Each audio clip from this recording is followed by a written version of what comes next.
¿Alguna vez te has preguntado por qué los rascacielos de todo el mundo, incluyendo los más impresionantes, siempre tienen menos de 1 kilómetro o 0.62 millas de altura? ¿Y por qué nadie ha intentado construir a tales alturas extremas? La respuesta no incluye la palabra imposible. Por el contrario, se ha vuelto bastante posible desde la década de 1970. Sin embargo, los métodos de ingeniería, los diseños y los materiales de construcción para tales estructuras colosales no se perfeccionaron hasta principios de la década de 2000. Esto nos lleva a preguntarnos, ¿cuáles son los obstáculos para construir torres altas? ¿Y cuáles son los avances tecnológicos que se pueden utilizar para edificar edificios altos? En primer lugar, es una tarea muy difícil, y los costos asociados ascienden a miles de millones de dólares. Luego está el tema de repensar el diseño estructural. No es tan simple como tomar una torre de media milla de altura y agregarle otra encima. También debes entender que construir un enorme tubo vertical que tenga entre 500 y 700 pies de diámetro y 1 o más millas de altura es un completo desperdicio de dinero. A pesar de que es relativamente fácil, porque nadie alquilará o comprará una oficina, apartamento o habitación de hotel que no tenga una ventana. La mayor parte del espacio del piso en tales estructuras de tubos colosales, excepto en los bordes exteriores, serían simplemente cubos, sin ventanas, sin vistas majestuosas e impresionantes y oscuros todo el tiempo. Así que, sería un edificio mayormente vacío y un proyecto que perdería dinero. La conclusión aquí, independientemente de la altura de un edificio, es que la gente no se conformará con nada que no tenga ventanas y una buena vista, especialmente en rascacielos altos. La solución para este obstáculo es construir rascacielos delgados y muy altos que se estrechan a medida que subes, se vuelven más delgados, hasta que tenga pocos pies cerca de la parte superior.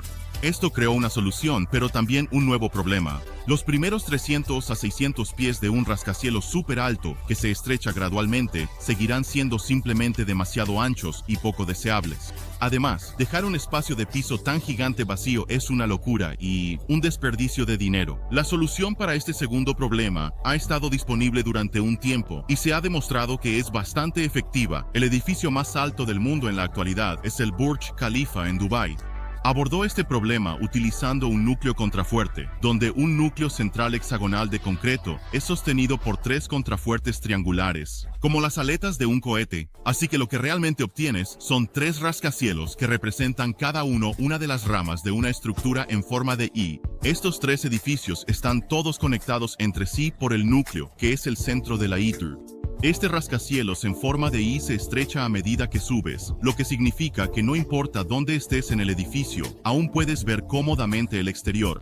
William Baker, el principal ingeniero estructural de Skidmore, Owings y Merrill, que trabajó con Adrian Smith en el Burj Khalifa, y muchos otros ingenieros, creen que es posible utilizar el diseño de núcleo contrafuerte para construir una torre de 1 milla de altura.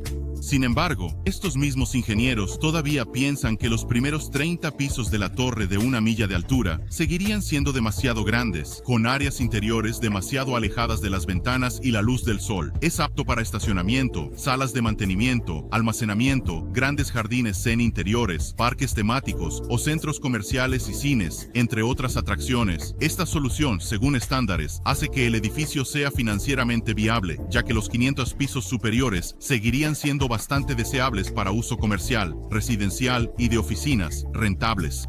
El segundo gran problema que también se ha resuelto tiene que ver con los ascensores. Un edificio de 1 milla de altura con 530 pisos puede albergar hasta 50,000 personas a la vez, incluidos visitantes, trabajadores de oficinas, residentes, huéspedes de hoteles, turistas y lo que se te ocurra. ¿Eso lo convierte en una pequeña ciudad? Los ascensores comunes actuales simplemente no son suficientes porque son literalmente demasiado lentos y ni siquiera pueden manejar el peso de sus cables, que tienen que extenderse toda 1 milla. Además, cambiar de ascensor cada 100 pisos es simplemente una pesadilla. La solución para este dilema vino de la empresa finlandesa de ascensores KONE, que desarrolló un cable de fibra de carbono ultraligero llamado UltraRope, que podría duplicar la distancia del recorrido de un ascensor. Sin embargo, fueron superados por otra invención innovadora de la empresa ThyssenKrupp. ThyssenKrupp, eso elimina los cables por completo. En este diseño futurista, cada cabina de ascensor está equipada con un conjunto de imanes permanentes que interactúan con bobinas eléctricas en el hueco del ascensor. Las bobinas pulsan encendido y apagado para empujar la cabina en la dirección deseada, sin cables y sin restricciones en el movimiento lateral. Estas cabinas de ascensor pueden incluso moverse en los huecos del edificio en un sistema de bucle, como un autobús de tránsito, o más bien un tren maglev vertical, ya que un edificio así requeriría no menos de 100 ascensores. Un sistema así reduciría ese número a solo 25. Los ascensores maglev, que requieren menos espacio y liberarían hasta un 25% del espacio en cada piso, especialmente en los pisos superiores. Bien, ahora pasaremos a la madre de todos los problemas cuando se trata de construir rascacielos superaltos. No tiene nada que ver con los terremotos. Es la batalla contra el viento. Sí, la presión del viento puede hacer que rascacielos sólidos enteros colapsen debido a las vibraciones por el movimiento.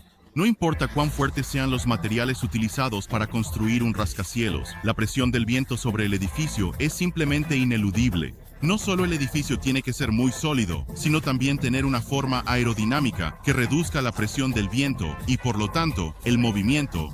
Ten en cuenta que incluso un ligero movimiento en los pisos superiores puede enfermarte, como si estuvieras a bordo de un barco meciéndose. Cualquier error en el diseño de una torre de 1 milla de altura, y los constructores pueden terminar siendo demandados por hacer que los 300 pisos superiores sean inhabitables debido al movimiento excesivo. Para resolver este problema, las empresas calculan el movimiento estimado del edificio por el viento en función de la altura e incorporan eso en el plan de diseño. Hay dos opciones: amortiguarlo o confundirlo.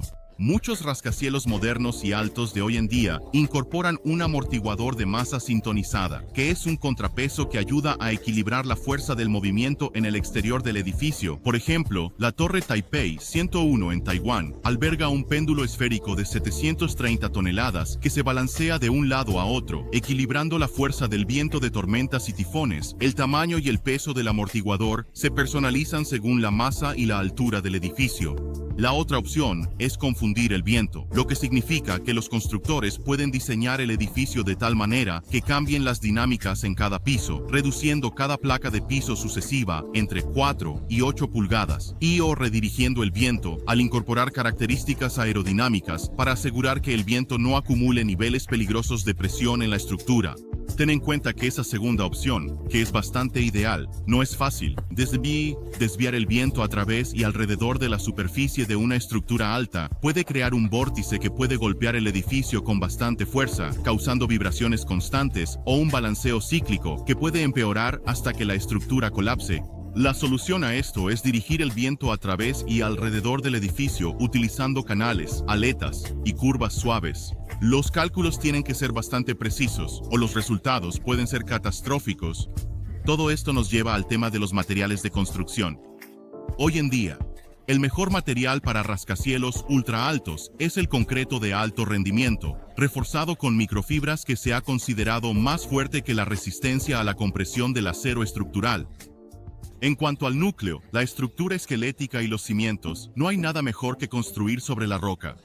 Sin embargo, en lugares como el Medio Oriente, simplemente no hay lechos de roca sobre los que construir. Por lo tanto, los árabes y las empresas que contratan de todo el mundo han desarrollado varios sistemas. Eso literalmente desafía la gravedad. Uno de estos sistemas se puede resumir en los términos de ingeniería más básicos de la siguiente manera. La estructura para una torre de 1 milla en los desiertos del Medio Oriente debería utilizar un sistema de muros de carga de concreto reforzado colado en sitio con un sistema de cimientos de un núcleo contrafuerte, donde un núcleo de concreto hexagonal central es soportado por 3 contrafuertes triangulares.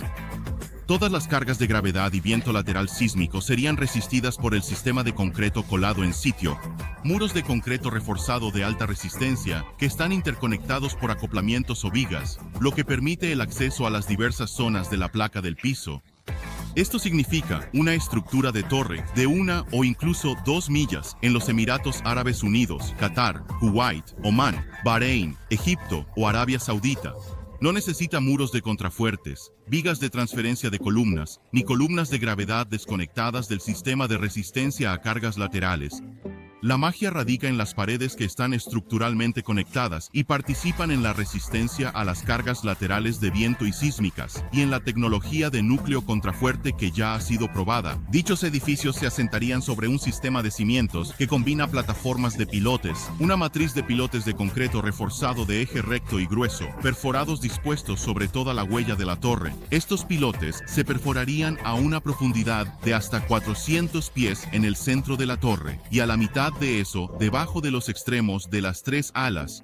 Todo el sistema de cimientos de pilotes estaría conectado por una losa de balsa de concreto reforzado, variando en grosor desde 3 pies en los extremos de las alas hasta 15 pies en el centro de la torre. Estos pilotes también se construirían bajo una lechada de polímero y transmitirían presión de peso al suelo, principalmente a través de la fricción a lo largo de los ejes de los pilotes. En consecuencia, una parte del peso de la torre se transferiría directamente al suelo debajo de la parte inferior de la losa de balsa, y así es como construyes no una, sino una torre alta sostenible de 2 millas sobre la arena del desierto, que es altamente habitable y deseable para los clientes, y también como un hotel y atracción turística. Entonces, honestamente, ¿qué piensas? ¿Vale la pena construir rascacielos tan inmensos que cuestan miles de millones de dólares? ¿Resolverían tales edificios inmensos y disruptivos los problemas de expansión urbana y congestión? Déjanos saber en la sección de comentarios y no olvides darle like y suscribirte. Gracias.